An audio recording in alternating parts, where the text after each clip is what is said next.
சாமி,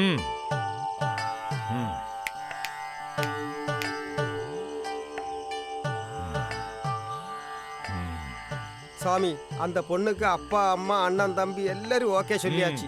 ஆனா அந்த பொண்ணு மட்டும் ஒத்துழைக்க மாட்டாங்க சாமி. നിന്റെ എത്രാമത്തെ കല്യാണോ? எனக்குது மூணாவது சாமி. അവളുടെയോ? அவளுக்குது முதல் திருமணம். 19 வயசு தான் ஆகுது. சின்ன பொண்ணு. നിനക്ക് എത്രയായി? 45 അടുത്ത മാസത്തില്. അതായത് നിന്റെ മകളുടെ പ്രായം. இல்ல சாமி, எனக்கு பொம்பளை பிள்ளையே கிடையாது. 3 புலி மாதிரி ஆம்பளை பிள்ளைகள். 45 വയസ്സായ നിനക്ക് 19 വയസ്സായ പെൺകുട്ടിയെ കല്യാണം കഴിച്ച് തരണമല്ലേ ഞാൻ? சாமி, இதுக்கு எத்தனை ரூபா வேணாலும் நான் செலவழிக்கேன். உங்களுக்கு புது வீடே கட்டித்தாரேன்.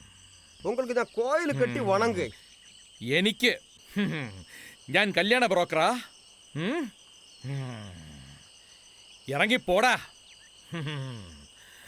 മേലാലിനി ഇങ്ങോട്ട് വരരുത്. சாமி, போ அண்ணே, சொல்லுங்கண்ணே.